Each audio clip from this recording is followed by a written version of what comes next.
अच्छा बेटे जी, आज जो हमारे पास नेक्स्ट टॉपिक है, वो है हमारी फार्मास्यूटिक्स बुक का, ठीक है? आपके पास स्क्रीन शेयर भी हुई है, फार्मास्यूटिक्स आज हमने किताब पढ़नी है बेटे, हमारे पास जो नया चैप्टर हो रहा है, पेज नंबर 79 है and chapter name is containers and closures, ठीक है? कंटेनर्स से मुराद बेसिकली हम आपको पता है फार्मास्यूटिक्स में बेसिकली हम डोज़ेज फॉर्म डिज़ाइन पढ़ते हैं कि किस तरह एक डोज़ेज फॉर्म को बनाया आपने एक टैबलेट बना ली तो टैबलेट बन गई, वो आपकी दवाई बन गई। नहीं बेटे, अब उसकी स्टेबिलिटी कंडीशंस को मेंटेन रखने के लिए उसकी आप कह सकते हैं कि उसको लाइट से, एयर से, मॉइस्चर से, ह्यूमिडिटी से प्रोटेक्ट रखने के लिए, उसके अलावा बेटे इन सब कंपोनेंट्स को देखने के लिए कि वो आपकी एक्सटर्नल कंडीशन से प्रोटेक्टेड रहे, वो स्टेबल रहे। बेटे इन सब कंडीशन को फुलफिल करने के लिए आप क्या करते हैं कि आप उनके लिए प्रॉपर पैकेजिंग मटेरियल सिलेक्ट करते हैं, ठीक है? तो जो कंटेनर और क्लोजर्स हैं हमारे पास बेटे, बेसिकली जब भी हम एक डोजेज फॉर्म को तैयार कर लेते हैं तो उस डोजेज फॉर्म को तैयार करने के बाद उसकी जो प्रॉपर पैकेजिंग होती है, बेटे पैकेजिंग क्यों करते हैं? आप देखें, सिर्फ यही तो नहीं है कि ड्रग बन गया, ड्रग इंडस्ट्रीज में बन रहा है, अब इंडस्ट्रीज से बन के उसने मार्केट में भी आना है, फिर मार्केट से आगे उसने पेशेंट तक भी जाना है। जब तक पेशेंट नहीं खरीदता तब तक उसने मार्केट के अंदर स्टोर भी रहना है, ठीक है? तो इन सब कंडीशन में आपने अपने ड्रग को प्रॉपर्ली डिस्प्ले करना होता है ताकि आपके पेशेंट को पता हो कि आपके पास ये मेडिसिन्स हैं, आपके पास ये अवेलेबल चीज़ें हैं। तो उनको प्रॉपर पता होना चाहिए सब के बारे में, तो वो बेटे डिस्प्ले पर्पज़ के लिए तो इन सब आप कह सकते हैं कि इन सब पर्पसेज़ में आप क्या करते हैं, आप यूटिलाइज़ करते हैं कंटेनर्स को और क्लोज़र्स को। बेसिकली आपको सामने डायग्राम में भी दिख रहा है कि एक छोटा-सा कंटेनर है। कंटेनर वो होता है बेटे जिसके अंदर डायरेक्टली आपका ड्रग प्लेस किया जाता है, ठीक है? यानी कि वो आप कह सकते हैं जार या वो आप कह सकते हैं पोर्शन आपकी पैकेजिंग का जिसमें जो आपका ड्रग ड्रग होता है वो डायरेक्टली कॉन्टैक्ट होता है आपके मतलब पैकेजिंग के साथ, ठीक है? जबकि बेटे क्लोज़र होता है, क्लोज़र बेसिकली हम किस लिए जो आपको साइड पे एक ढक्कन सा उसका कैप सा ऊपर दिख रहा है उसको आप कहते हैं कि वो क्लोज़र नाम ही बता रहा है क्लोज़ करने के लिए, यानी कि ऐसा आप कह सकते हैं पोर्शन जो आप इस कंटेनर को क्लोज़ करने के लिए इस्तेमाल करेंगे। क्लोज़ क्यों किया जाएगा? ताकि ऑक्सीजन से बचा यानी कि ऑक्सीडेशन से बचा जा सके, कार्बन डाइऑक्साइड से बचा जा सके, मॉइस्चर से बचा जा सके, कंटैमिनेशन से यानी कि माइक्रो ऑर्गेनिज़्म, बैक्टीरियल ग्रोथ वगैरह से बचा जा सके, या अगर बेटे आपके ड्रग के अंदर कोई ऐसे इंग्रीडिएंट्स हैं जो वोलेटाइल हैं, जो इवैपोरेट कर जाते हैं, उनको इवैपोरेट होने से बचाया जा सके ताकि आपके प्रॉपर फॉर्म में आपका जो ड्रग है वो डिलीवर हो, ठीक है? तो उसको आप कहते हैं कि वो बेटे आपके पास क्लोज़र्स है। तो आप अब ड्रग की बेटे मेन मकसद क्या है कि जब आप ड्रग की पैकेजिंग करना चाहते हो ताकि बेटे वो अपनी आप कह सकते हैं इफेक्टिवनेस को, जो ड्रग है जिस पर्पज़ के लिए बनाई गई है, वो अपनी उस इफेक्टिवनेस को मेंटेन रख सके और आप उसकी स्टेबिलिटी को मेंटेन रख सकें। तो बेटे इन पर्पसेज़ के लिए जो आपका पैकेजिंग मटेरियल यूज़ होता है उसको आप कंटेनर और क्लोज़र्स कहते हैं, ठीक है? अब सबसे पहले बेटे हमारे पास जो आपकी स्क्रीन पर भी शो हो रहा है, मेन पर्पज़ है वो है पैकेजिंग, ठीक है? पैकेजिंग होती क्या है? Packaging is the art and science in preparing a product, कि आप अपना जो प्रोडक्ट होता है, जो आप अपना प्रोडक्ट तैयार करते हैं, बेशक वो टैबलेट्स हैं, कैप्सूल्स हैं, उसके अलावा बेटे जो भी डोज़ेज फ़ॉर्म है, लिक्विड है या सॉलिड है, जो भी डोज़ेज फ़ॉर्म है, जिस फ़ॉर्म में भी आपके पास वो अवेलेबल है, आप क्या करते हैं कि उस पैकेजिंग मटीरियल को मतलब बेटे उसको अपने ड्रग को प्रॉपर्ली अपने प्रोडक्ट को पैक करते हैं। अब डिफरेंट पर्पसेस के लिए पैकेजिंग होती है, फॉर ट्रांसपोर्ट, ताकि बेटे उसको एक जगह से दूसरी जगह बाहिफाजत और स्टेबिलिटी के साथ पहुंचाया जा सके। दूसरी बात कि बेटे उसकी स्टोरेज की जा सके। अब जाहिर सी बात है बेटे, ये तो नहीं होगा कि इंडस्ट्री से जैसे ड्रग आता जाए फौरन उसको पेशेंट यूटिलाइज कर ले। ऑब्वियसली उसको यूटिलाइज होने में उसका आगे आप कह सकते हैं कि पेशेंट तक उसको जाने में उसको कुछ ना कुछ स्टोरेज पीरियड रिक्वायर होता है, जिसको आप कह सकते हैं कि वो शेल्फ लाइफ भी है, यानी कि वो पीरियड जिसके लिए आपका ड्रग स्टेबल होता है। बेटे जाहिर सी बात है, जितनी देर स्टेबल रहेगा उतना ही टाइम आप स्टोर कर सकते हैं। जब उसकी स्टेबिलिटी खराब होगी तब तो नहीं ना आप उसको स्टोर कर सकते। तो आप कहते हैं कि पैकेजिंग क्यों की जाती है? ताकि आपके ड्रग को ट्रांसपोर्ट किया जा सके। दूसरी बात, ताकि उसकी प्रॉपर स्टोरेज की जा सके, ताकि उसको प्रॉपर तरीके से स्टोर किया जा सके। तीसरी बात बेटे क्या, कि उसकी डिस्प्ले के लिए, कि आप जब अपने ड्रग को देखते हैं ना, कि आप उसको डिस्प्ले करना चाहते हैं, अब ज़ाहिर-सी बात है बेटे, जब पेशेंट आपके पास आ रहा है, अब मुझे तो नहीं पता कि मैं किसी फार्मेसी पे जाती हूँ, मुझे नहीं पता कि वहाँ पे क्या-क्या चीज़ें अवेलेबल हैं, किस-किस फॉर्म में है, जब तक बेटे वो प्रॉपर डिस्प्ले नहीं हुई होगी, और डिस्प्ले में आप इस तरह तो नहीं करते कि टैबलेट्स को खोल के रख देते हैं, तो वो प्रॉपर पैकेजिंग में होती है, मैं पैकेजिंग को देख के डिटेक्ट करूँगी कि वहाँ पर वो मेडिसिन्स अवेलेबल है या नहीं है। एंड यूज़, ताकि बेटे अब आपने जो यूज़ करना है उसके अकॉर्डिंग भी आप पैकेजिंग करते हैं। कुछ आपको पता है ब्लिस्टर पैकिंग होती है, यानी कि जिसमें आपको यूनिट डोज़ चाहिए हो, जब आपको मल्टी डोज़ चाहिए हो, तब आपकी फिर होती है ब्लिस्टर्स पैकिंग, और ये वायल्स वगैरह जो होते हैं, अगर आप लिक्विड डोज़ेज फॉर्म में देखें, तो वो बेटे आपके पास अवेलेबल होते हैं। तो इन सब चीज़ों को आपने मद्देनज़र रखना होता है, उसके बाद आप अपनी पैकेजिंग करते हैं।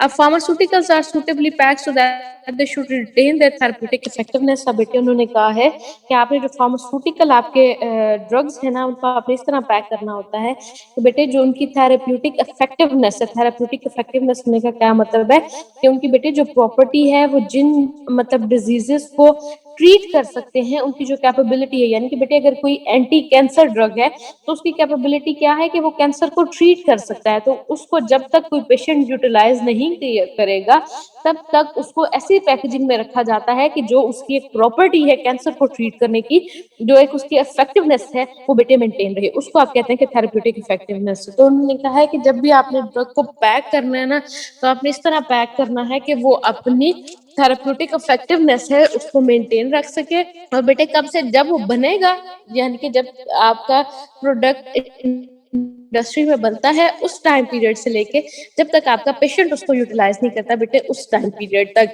तो वो जो एक टाइम पीरियड होता है, और उसको बेसिकली आप मतलब उस टाइम पीरियड में अपने ड्रग को स्टेबल रखने के लिए आपको जरूरी होता है कि आप उसकी सूटेबल पैकेजिंग करें, ठीक है। अब बेटे पैकेजिंग जो होती है, उसके अंदर दो चीजें होती हैं मेनली, एक होता है कंटेनर, और एक होता है आपके पास क्लोजर। कंटेनर क्या होता है बेटे, ऐसा आप कह सकते हैं कि आपका जार नुमा, या आपकी बॉटल, या आपका वो पोर्शन जिसमें आपका जो ड्रग होता है, वो डायरेक्टली इन कांटेक्ट होगा आपके कंटेनर के साथ, ठीक है। यानी कि आपका ड्रग जिस पोर्शन के साथ डायरेक्टली इन कांटेक्ट होगा, उसको आप कंटेनर कहेंगे।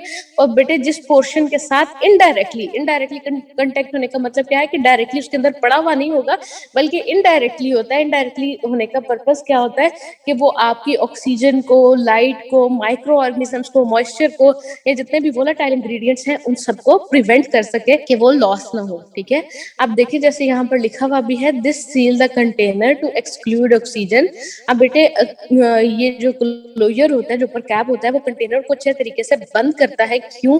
ताकि ऑक्सीजन ना एंटर हो सके, कार्बन डाइऑक्साइड ना एंटर हो सके, मॉइस्चर यानी कि नमी ना एंटर हो सके, ताकि बेटे वहां पर कोई हाइड्रोलिसिस रिएक्शन ना हो जाए। उसके अलावा बेटे माइक्रो ऑर्गेनिज्म के कोई भी बैक्टीरिया वगैरह उधर एंटर ना हो, and prevent the loss of volatile substances. और बेटे कोई भी वोलेटाइल इंग्रेडिएंट वहां पर जो अगर आपके ड्रग के अंदर एडेड है, कोई अल्कोहल वगैरह है, या कोई भी ऐसा इंग्रेडिएंट है जो इवेपोरेट हो सकता है, तो आप बेटे उसको कभी भी मतलब इस तरह खुला नहीं छोड़ सकते। उसके लिए जरूरी है कि उसको क्लोज किया जाए, ठीक है। It also prevent the loss of medicament during the transport and handling. कि बेटे जब ट्रांसपोर्टेशन होती है या हैंडलिंग होती है, बेसिकली ये क्लोजर आपके ड्रग को प्रोटेक्शन भी दे रहा होता है, ताकि किसी भी तरह से आपका ड्रग लॉस ना हो हैंडलिंग में या ट्रांसपोर्टेशन में। क्योंकि अगर बेटे प्रॉपर पैकेजिंग नहीं होती ना, प्रॉपर अगर क्लोजर्स ना हो, तो ड्यूरिंग आपको पता है जब ट्रांसपोर्ट किया जाता है, तो बम्पी रोड्स होती हैं और अनइवन रोड्स होती हैं, जिसमें मतलब वो झटके लगते हैं, और आपके डोजेज फॉर्म कह सकते हैं आपके उसकी इंस्टेबिलिटी होने के चांसेस होते हैं। अगर आपकी टैबलेट्स हैं तो उनमें क्रैक्स होने के चांसेस होते हैं। बेसिकली बेटे ये टेस्ट किए जाते हैं, टैबलेट्स के ऊपर टेस्ट भी किया जाता है, ताकि आप उसकी कह सकते हैं स्टेबिलिटी को मेजर कर सकें कि वो कितना प्रेशर है, या कि जो कितना वेट है वो बेयर कर सकती है, ठीक है। ताकि जब ट्रांसपोर्ट के दरमियान, तो आपको पता है ना ऊपर नीचे कार्टन पड़े हुए होते हैं, अनइवन रोड्स होती हैं, तो वहां पर आपका जो ड्रग है या आपकी जो टैबलेट है वो उसको बियर कर पाएगी या नहीं कर पाएगी, ठीक है। जी बेटे, हमारे पास अगर आप नेक्स्ट देखें ना, तो फैक्टर्स कुछ बताए हुए हैं। जब भी हम कंटेनर को सिलेक्ट करते हैं ना पैकेजिंग करते हुए, तो हमने मुख्तलिफ फैक्टर्स होते हैं जिनको हमने मद्देनजर रखना होता है, जिसमें सबसे पहले आता है बेटे नेचर ऑफ द प्रोडक्ट, कि हम ये देखते हैं कि हमारे प्रोडक्ट की नेचर क्या है। हम सबसे पहले देखेंगे कि हमारा प्रोडक्ट ऐसा तो नहीं है कि वो कंटेनर के मटेरियल के साथ मतलब रिएक्शन शो कर दे, या हमारा प्रोडक्ट ऐसा तो नहीं है कि जो ऑक्सीजन से या मॉइस्चर से सेंसिटिव हो, या ऐसा तो नहीं है कि मतलब जो आपके पैकेजिंग मटेरियल है, यानी कि जो आपका ये है कंटेनर है, उसके मटेरियल के साथ ही रिएक्ट करके वहां पर कोई केमिकल इंग्रेडिएंट ना बना दे। तो बेटे जब भी आप अपना कंटेनर सेलेक्ट करते हैं, सबसे पहले आप अपने प्रोडक्ट की नेचर देखते हैं कि आपके प्रोडक्ट की नेचर क्या है। वो इवेपोरेट होने वाला तो नहीं है, वो ऑक्सीजन से सेंसिटिव तो नहीं है, मॉइस्चर से, लाइट से, उसके अलावा उसके अंदर कोई वोलेटाइल इंग्रेडिएंट तो नहीं है। तो सबसे पहले आप अपने प्रोडक्ट की नेचर चेक करते हैं, उसके बाद आप कंटेनर सिलेक्शन की तरफ जाते हैं। सेकंड नंबर पे बेटे बात आती है टाइप ऑफ पेशेंट, के पेशेंट है किस तरह का, यानी कि कोई बच्चा है, कोई बूढ़ा है, या कोई जोड़ों के मरीज तो नहीं है जो पेशेंट है आपका बेटे। उसके अकॉर्डिंगली जैसे अगर आप बड़ों के लिए या जो एल्डरली पीपल होते हैं या जो अडल्ट्स होते हैं, उनके लिए कुछ मेडिसिन होती हैं, वो चाइल्ड रेजिस्टेंट कंटेनर्स में बनाई जाती हैं। यानी कि वो ऐसे कंटेनर्स होते हैं जो बच्चे आसानी से नहीं खोल सकते। उसके ऊपर ना वो एक पैटर्न बना होता है, क्लिक क्लॉक मैनर एक होता है, उसके ऊपर मतलब वो एरोज लगे होते हैं, उसके अकॉर्डिंग ही ना वो एक टेक्निक से खुलता है। तो वो आम बच्चा, या अक्सर आपको पता है कि पॉइजनिंग बच्चों में ही देखी जाती है कि बच्चे क्या करते हैं जी, कंटेनर खोला और गोलियां मुंह में डाल ली या कुछ भी इस तरह। तो बेटे उसको आप प्रिवेंट करने के लिए क्या करते हैं कि आप अपने पेशेंट के अकॉर्डिंग कंटेनर सिलेक्शन करेंगे। यानी कि बेटे अगर कोई जोड़ों का मरीज है, आर्थराइटिस पेशेंट है, तो उसमें ऑब्वियसली आप कोई ऐसा कंटेनर नहीं लेंगे जिसको जोर लगाकर खोलना पड़े, क्योंकि ऑलरेडी वो जॉइंट पेशेंट है और उसके जॉइंट्स इन्फ्लेम्ड है। तो उसमें बेटे आप ये करेंगे कि आप ये नहीं कर सकते कि उसको आप इस तरह रिमूव कर मतलब आपका पेशेंट उसको मुश्किल से खोल सके। तो बेटे ये कुछ आपके होते हैं पैरामीटर्स जिनको आपने रिव्यू करना होता है। उसके अलावा आपकी फॉर्म देखते हैं कि जो आपका ड्रग है वो किस फॉर्म में है, यानी कि वो सॉलिड डोजेज फॉर्म है या वो लिक्विड डोजेज फॉर्म है। उसको देखते हुए बेटे आपका या गैसियस फॉर्म में जैसे एरोसोल्स वगैरह होते हैं, उनके अंदर बेटे प्रेशर, आपको पता है प्रेशर के साथ आपका ड्रग एडेड होता है। तो वो आपने सारा मद्देनजर रखते हुए ना, तो वो बेटे आपने देखना होता है, और ये बहुत ज्यादा जरूरी है। तो इंशाल्लाह बेटे मैं ना ये कल ही एक दफा ही फैक्टर्स करूंगी, ठीक है।